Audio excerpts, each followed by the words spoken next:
Hello there, everybody. Welcome along to Odds Now. Again, we're posting this on my Twitter account and social channels, but this is normally on the Odds Now YouTube channel. We'll get that uploaded shortly while we work out some of those technical details. Delighted to be joined by my co-host for the show, Matt Hill, who runs Odds Now. And Matt, it was a profitable week for us last week, wasn't it? Yeah, it certainly was, Gab. Thanks for having me along. Welcome to the EFL Betting Show. If we've got any new viewers tuning in for the first time, good to have you on board. Basically, what we do, before I go any further on this show, it's very simple. Myself and Gab will take a selection from each of the Championship, League One and League Two that we quite fancy. We'll have a little chat through them and a little debate. We might agree, we might not. But the ultimate aim of the show is to leave you heading into the weekend with some winning selections. And that's exactly what we did last week. Mainly thanks to Gab, should be said. I think this is your best ever week on the show last week as well, Gab. So congratulations there. It all comes largely to one selection. I think it's fair to say it's not very often we put up massive priced selections on this show. But when we do, let's hope that they land. And last week, Morecambe to beat Swindon 1-0. Correct score was your 10-1 fancy. They duly obliged. Lee Angol's goal proving enough in that one. So that was a 10-1 winner for you there. You also had Portsmouth 13-10 to beat Blackburn, who obliged, and Northampton draw no bet against Cambridge. That was a 1-1 draw, so that is money back. So a fantastic week for you last week, Gab. Wasn't quite as good for me. Probably fair to say I didn't have the luck on my side. I backed West Brom plus 0.25 Asian handicap against Norwich, and Norwich scored an injury time winner there, so it would have been a half winner until that goal went in. That was a bit of a heartbreaker. But we did have a good 7-4 winner with Peterborough Reading over 3.5 goals. That was in. So that was really good. And as they've been doing for pretty much the last 2 years running, Carlisle let me down again. I did both teams to score against Doncaster, and it was a promising start, but it ended in familiar fashion with a convincing defeat. Matt, haven't they been letting you down for 30 years? Yeah, well, I mean, other than that one season where we gloriously got promoted out of the playoffs, which is now looking to be the worst thing that ever happened to the club. But anyway, we won't dwell on Carlisle. I'm going to try and get through this week without talking about Carlisle, although that might be easier said than done. I normally find myself rambling on at some point, but we'll go straight in then, Gab, I suppose. The Championship is where we start this week. I'm happy to take the lead, if you like, with my first selection. Sure. Just before you do, just a quick normal service to say, which I forgot to mention at the start.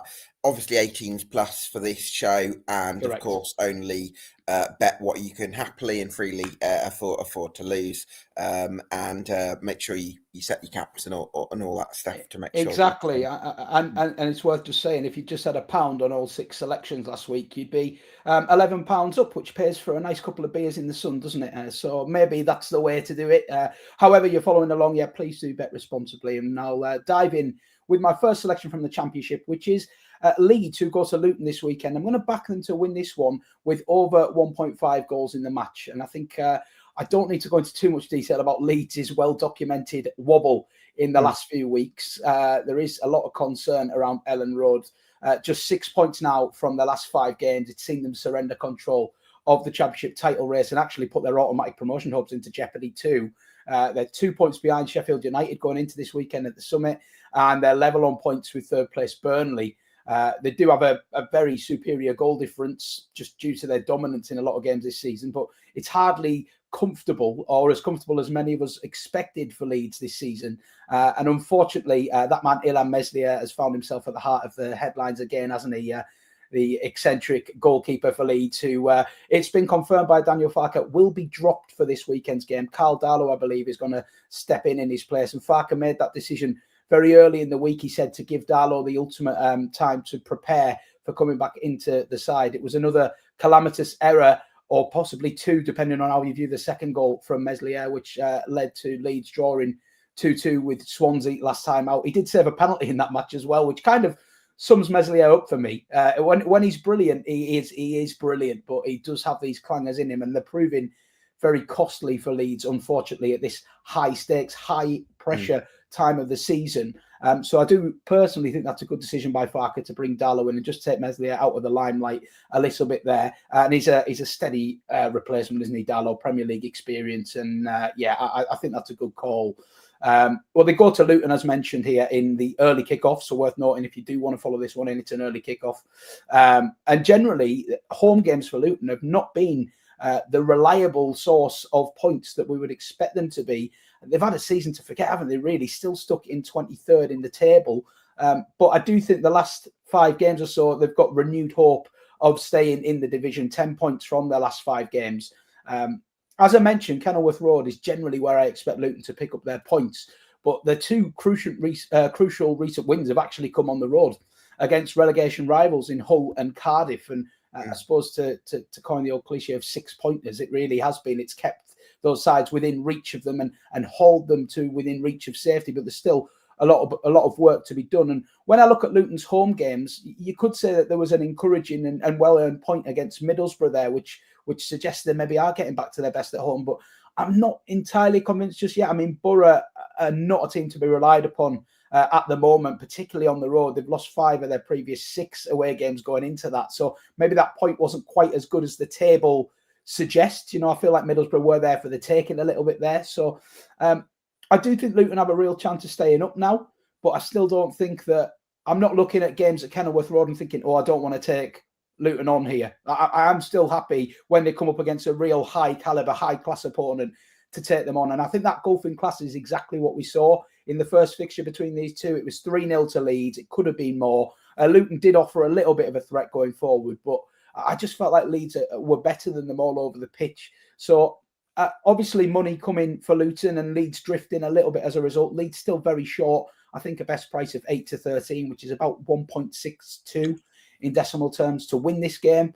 The way I'm going to play it is back them to win it and back them with over 1.5 goals in the match, because I just can't really see a 1-0 here. I think there's so much jeopardy for both sides for different reasons that the 1-0 scoreline becomes quite unlikely in these kind of games. I think if a team's 1-0 down with 10 minutes left, they've got to throw the kitchen sink at it, whoever's 1-0 down, haven't they? So I want to be with Leeds, and I think getting it up to even money with William Hill, about them winning with over 1 goal in the match, is the way I want to play this. Gab, I'd love to hear your thoughts. I think dropping Meslier for Carl Darlow is a wise choice by Daniel Farker. I'm glad that he hasn't been quite so stubborn as to stick with Meslier come what may, because I think he's made far too many errors now. And I think if Leeds had a 6 out of 10 goalkeeper that did the simple things well, they'd probably be quite far and possibly 10 points clear of the rest now. And I think Meslier probably is to blame for the fact that they are still in the mix with Sheffield United and Burnley. I think, however, I've been encouraged for Luton by their recent pickup. They've produced some good performances, not just those victories that you mentioned away from home against Cardiff, which was a huge result, a couple of big away wins for Luton recently. But I also think that in terms of recent performances, like before this recent run, they lost 1-0 at home to Sheffield United, but it was a really strong performance and they were very unlucky not to get something. So I think Luton are going to be competitive, and I'm not sure I'd be wanting to get with Leeds at those kind of prices. So this is one I'll probably be swerving, to be honest, because I'm not sure I would rush to back Luton, because Leeds are obviously the team with a better quality. But at the same time, I do feel like it could be an awkward game for Leeds. Okay, yeah, well, I guess I've just kind of leaned towards the class of Leeds here, and I looked back at the highlight of that first encounter between the two, and I do sometimes think that just all areas of the pitch, if one team is stronger than another, that may tell. There's no doubt the stakes are high for both, and maybe Luton going there with that underdog status, which they've used so well over the years. We shall see, but that's the play for me anyway. Leeds and over 1.5 match goals. That is even money with William Hill, the best price on the market there. Gab, your championship selection, going over to yourself there. Preston and Stoke, two teams who seem bound for probably mid-table, I think it's fair to say. Preston have also been enjoying a fantastic FA Cup run, which unfortunately came to an end at the quarter-final stage against Aston Villa last weekend. But I think, all in all, they'll take this as a pretty good season. I think it can be frustrating being a Preston fan at times. They're just floating around the mid-table of the Championship most years, never really looking like they've got quite enough to kick into the playoffs, never really looking in great threat of relegation. So I was pleased for them to see them get that cup run and the fans to have something to enjoy. As I said, taking on Stoke here, and you're seeing this as a tight game. You've backed the draw. Talk us through why that stands out to you. Yeah, the reason why it stands out to me, it partly because Preston North End have been very much the division's draw specialists, Matt. They've shared the spoils in 17 of their 39 league games, which is a huge proportion of games. Yeah. And I think there's that.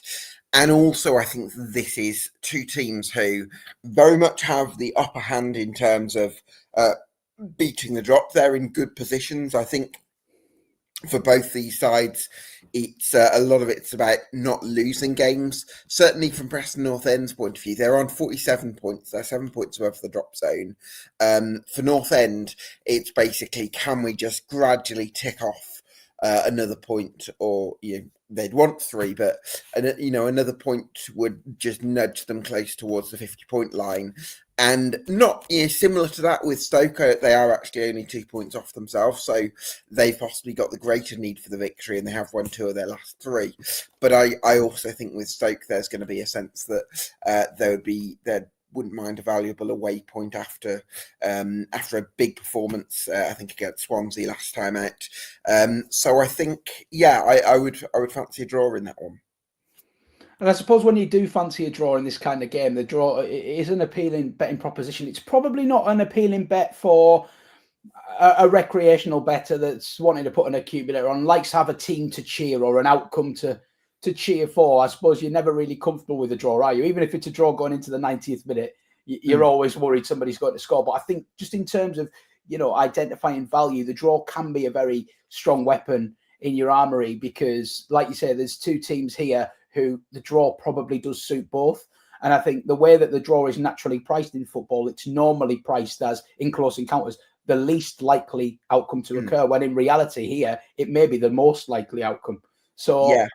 I do like it, Matt, isn't it? Because I think when you're in position, like you've mentioned, why you think there's going to be more than one goal between Luton and Leeds, it's because they both desperately need probably 3 points because they're looking to climb out of the relegation zone. So psychologically, they're both in a position. Well, Luton are looking to climb out of the relegation zone, and Leeds desperately need the victory to keep up pace with Burnley and Sheffield United and try and get ahead of them. Whereas I think for Stoke and Preston North End, it's kind of about just not rocking the boat too much. I think they're going to be a bit more in survival mode. I think they're going to be quite cagey, and that's how I see this game playing out. So, and I think there could be value to that as well if you look at the prices. Yeah, okay then. So 23-10 is the best price on offer, which is just somewhere between 2-1 and 5-2. So you're basically going to treble your returns with a little bit extra if that is a winner. So that is Gab's selection. That rounds off the Championship for us. Well, we'll move into League One then. And if you're wanting to note down these selections, we will summarise them at the end of the show with some snazzy graphics as well. So pens and screenshots at the ready for the back end of the show. But into League One we go then. And I'm focusing in on Stevenage versus Crawley, which may look like one of the less appealing games for the neutral, I suppose, in League One. But I think there's a cracking bet here. I'm going to chance Crawley a massive 4-1. Stevenage have been fantastic this year, to be fair. They've totally outperformed my expectations, but they are now in the middle of mid-table. Like, they couldn't be more mid-table. 13th. And I thought they were in the middle of mid-table. Yeah, okay, I'll give you that. But yeah, it's I just wonder with these sides, and it's very. I don't like to sort of single out on the manager because I think it's very, very difficult to motivate sides that are just, the season's basically done. But we do often see a trend of teams when they've done so well, and especially this pattern with Stevenage have started very well, had a fantastic season, flirting with the top 6, and then it just kind of wilts away a little bit into mid-table. It's still a great season for everybody concerned, but if they had a choice, they'd probably wrap the season up tomorrow, wouldn't they, and look building towards 25, 26, because there's a lot of good work going on there at Stevenage. But unfortunately, recent results haven't quite mirrored up with what they did early in the season. It's 5 without a win now for Alex Ravel's side. The latest defeat was a heavy one as well at Stockport last week. They lost 3-0. I still think the performance levels are reasonable, and credit to Ravel there for that. I don't think that I don't think they're on the beach, a term that we use more and more with every passing week. But I do think that there's probably just a lack of motivation there, that they don't really need the wins, whereas some teams do, and Crawley are definitely one of those. I think they looked down and out, didn't they, Crawley, when they sacked Rob Elliott last month? And surprising for me, rehiring of Scott Lindsay. Not surprising in that it's a bad call. I was just surprised that they managed to get him back. But I suppose he had a bad experience at MK Dons. A lot hoped of him there, and it didn't really work out. I think he had very much was laying the foundations for 25-26, and I think the club didn't show the patience required to give him a chance there, in my personal opinion. But he's come back to Crawley, familiar territory. He knows how the club works. He has a really good rapport with the fans. It lifted the mood instantly around the club. And when he came in, he probably did think quietly in the back of his head, okay, I'm preparing for League Two next season. There were 12 points adrift. However, he's come in, got crucial wins over a fellow relegation rival in Bristol Rovers. They absolutely thumped Rotherham 4-0, which ironically costed ex-Crawley manager Steve Evans his job. And instantly they've cut that gap to 6, and suddenly safety feels very much within reach for them again with a bit of momentum behind them. They could have actually had that gap down to 3 if they'd won in midweek against Peterborough. They went down 4-3, 90th minute winner from Ricky J. Jones, a favourite of this show, of course. Gab's put him up successfully a couple of times to score and whatnot. But, 4-3, a 4-3 loss, that to me, that epitomises what Lindsay is going to do. He's not going to die not knowing. He's really going to go for this. He's got the players buying in and believing again. I think to see a relegation struggling team score 7 goals in their last 2 games is quite unusual. So a real good attacking threat here. And I think that it makes them interesting against this Stevenage side, who they just built so much of their early foundation on clean sheets and defensive solidity. And they had 14 clean sheets in their first 25 games this season. That always felt a bit unsustainable, and so it has proved. They've only had 2 in their last 14. So that is a massive drop-off in terms of clean sheets. And I think when you're coming up against a goal-hungry side who have a lot to play for and are scoring goals freely again, it makes it a very interesting proposition. Now, originally, when I was sort of leaning and honing in on this game, I was going for the double chance with Crawley, which you always ask me what the double chance is. The double chance is 23-20 odds against. We bet 365. Now, that's fine, but I had a bit of a last-minute pivot, and I thought, why am I playing this double chance? Scott Lindsay is going to want to go all out for the win here. He's going to see this as a winnable game against a mid-table opponent with nothing to play for. They're scoring goals for fun. Let's be brave and bold. There's 4-1 available on the Crawley win here, and I think that is a cracking price in the circumstances. I'm going to take a chance on Crawley getting another massive win in their bid for safety. Yeah, it's a great shout. I think it's worth noting that even though Crawley did lose 4-3 to Peterborough in midweek, they did play very well in that game and were unlucky not to come away with something, and their opponents were just very clinical. So you put that to the victory Lindsay got in his first game in charge, and then the 4-0 tonking of Rotherham on their own turf, and you think, yeah, Crawley might have turned a corner now. There have been similar false dawns. We came to a similar sort of suspicion about Cambridge possibly, maybe having a resurgence under Neil Harris after the first couple of games, and that didn't quite carry on. So we don't know how much of this is just a bit of a honeymoon period of Scott Lindsay returning, but they've given themselves a chance with the performances and results since he first came in. He needs to make an instant impact, and he's done that. And I must say it was one of the bets that did tempt me when I looked at the coupon. That's good. I always like to hear that we were on similar lines there. Well, look, I think there's an element of risk, of course, but it's factored into the price at 4-1, isn't it? You can take a chance. 4-1, a 20% chance of it occurring. I think if you play this game 5 times in the current circumstances, Crawley win more than once. So that's why I'm happy to chance that 4-1, and let's just hope that things go on my side there. You do need a little bit of luck in this game as well, of course. We'll stick in League One then for Gab's selection. You're going with an odds-on chance here, Gab. So I think generally when you go with an odds-on put, you're very confident. You're putting up Charlton to beat Lincoln here, 4-5 best price. It does look rock solid. Just tell me why this caught your eye.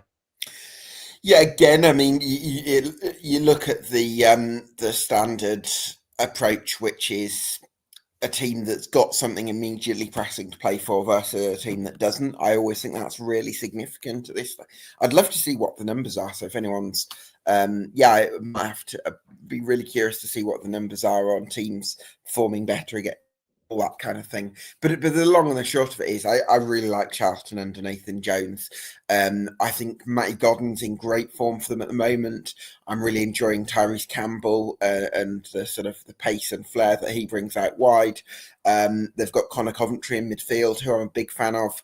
Greg Doherty, who's a very dynamic midfielder. And they've got a strong squad as well. Kane Ramsey at right back. So, yeah, I fancy them to beat a Lincoln side that, although they've pulled off one or two nice results recently, like beating Huddersfield, I think they're going to struggle at the Valley. So I'm have to go with a Charlton win. Yeah, it's been great to watch this Charlton side develop, actually, hasn't it? Because I feel like there was a lot of patience required from Addicks fans, really, because it hasn't always been pretty, has it? But we know Nathan Jones has a track record in these low divisions of building something and building a really effective unit, but it does take him time. And as I say, it isn't always aesthetically pleasing.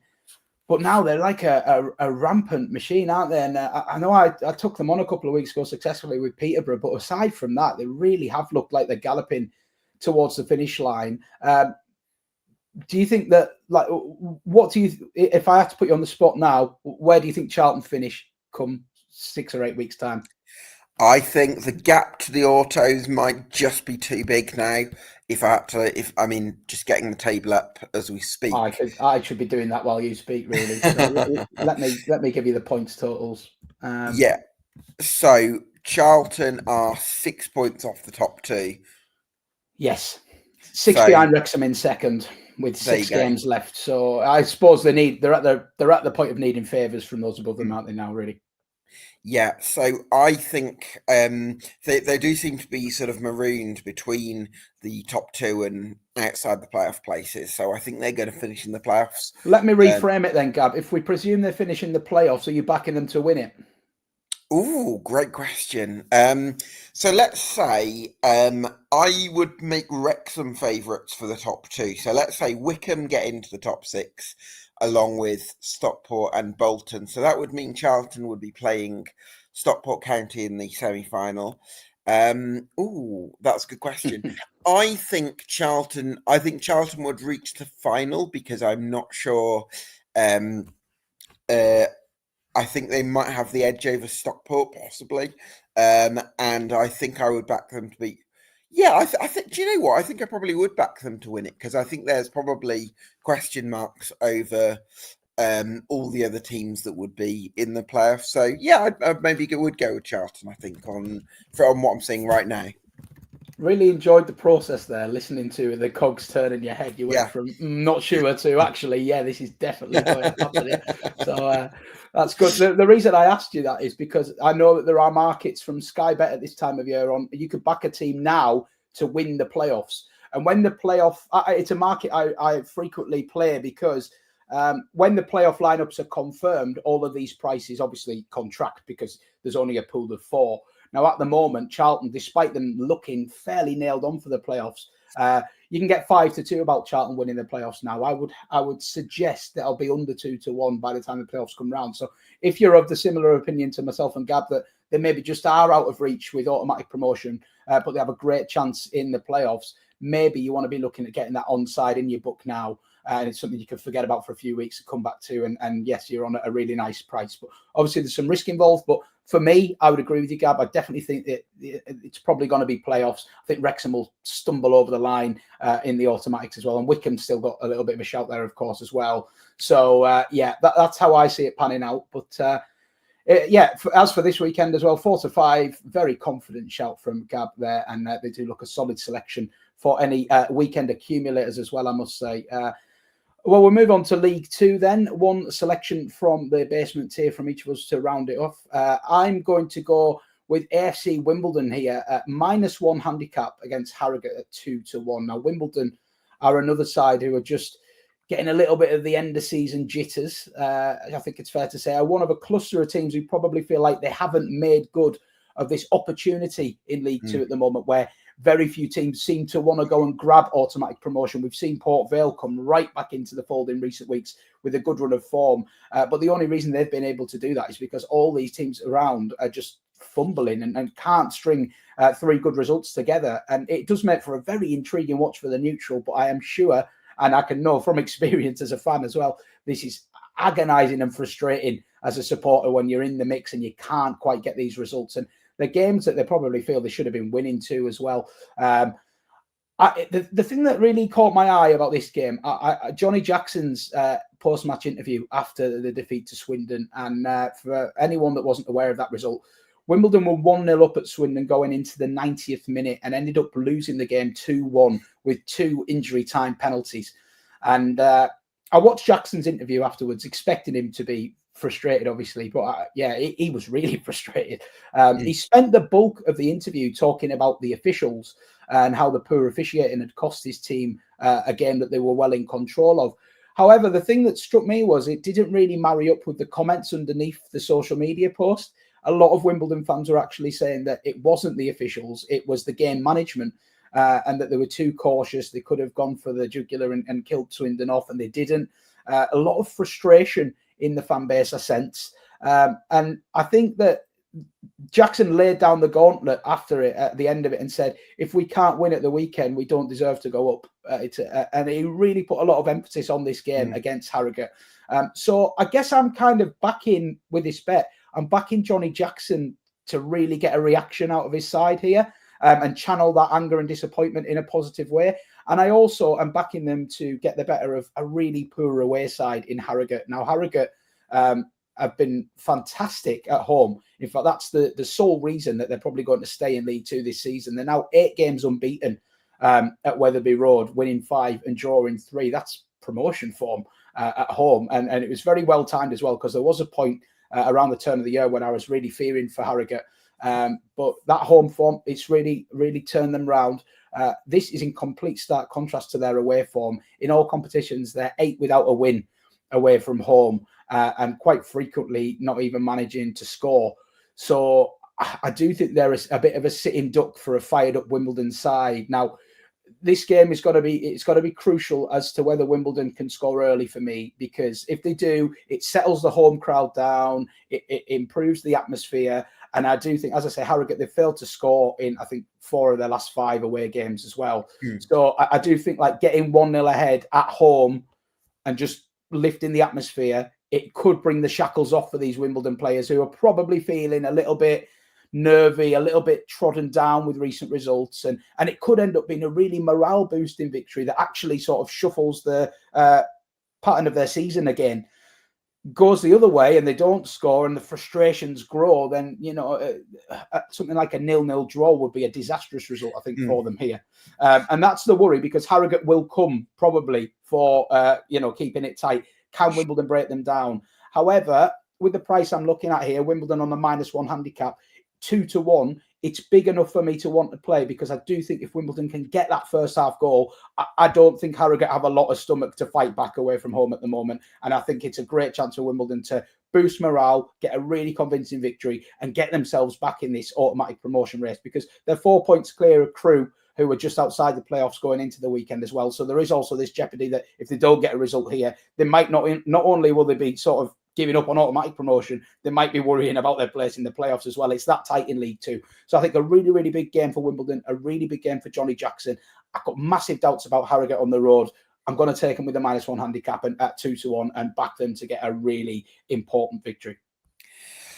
I would push back against that a little bit, Matt, because one thing I'm really conscious about with Harrogate Town is that their 3 best players this season, by quite some distance actually, I think, is their goalkeeper James Belshaw and their 2 centre halves, Anthony O'Connor. Can I just say as well, what a save he made against Tranmere? I don't know if you've seen it. Unbelievable save.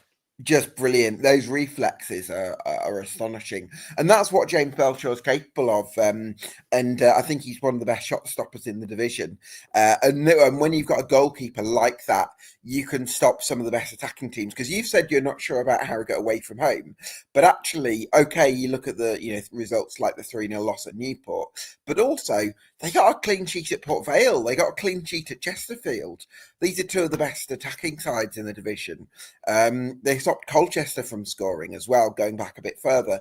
So that's, for me, that's where I would say Harrogate have it in them to pull off some kind of smashing grab, or at least keep Wimbledon at arm's length. I agree. The scoreline I fear with this bet, as I said, is the 0-0. I think the longer the game stays 0-0, I think frustration in the Wimbledon camp gives Harrogate something to hold on to. And like you say, they've got a fantastic goalkeeper there who is capable of just having one of those inspired days, and one of those that would leave Wimbledon fans thinking, how's your luck? Come on. But he actually does it quite frequently, doesn't he? The goalkeeper, fair play to him.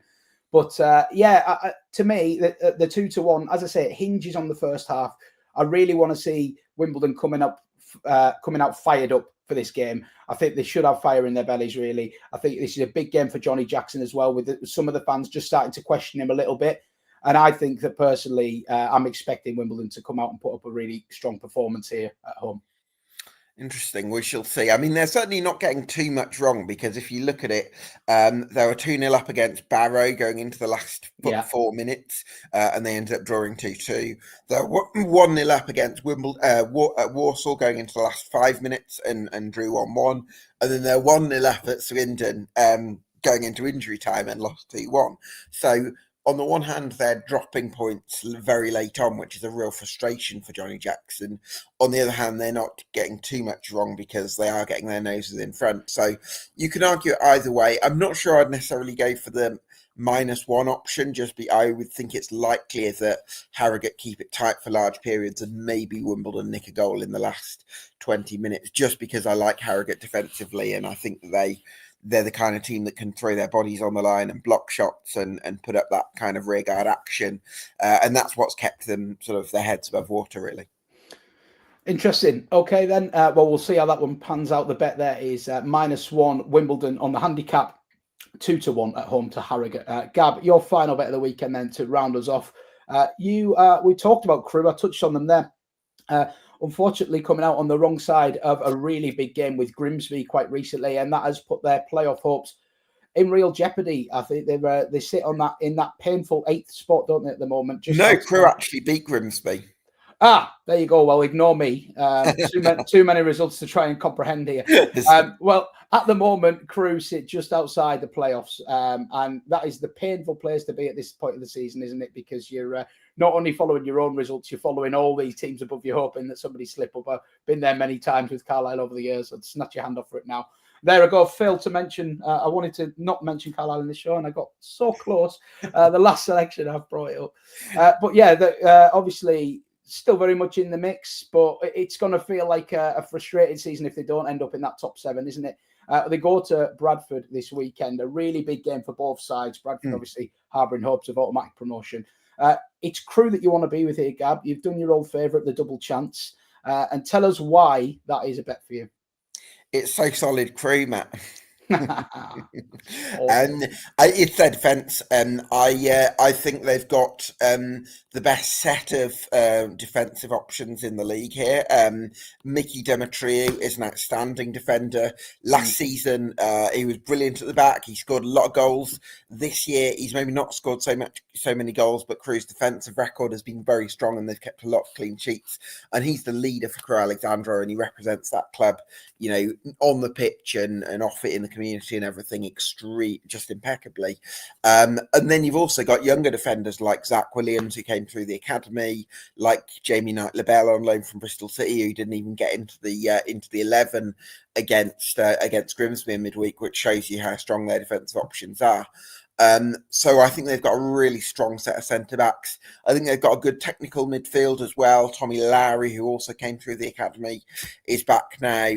They've got Max Sanders, who I think might have missed out in midweek. Joel Tabner, another homegrown prospect. And I think when Crewe have got a very strong defence and midfield, I would say, along with left wing back Max Conway, who's having a wonderful season on loan from Bolton. I'm not sure I would necessarily want to oppose them, especially given that Bradford City, dare I say, run out of steam a little bit.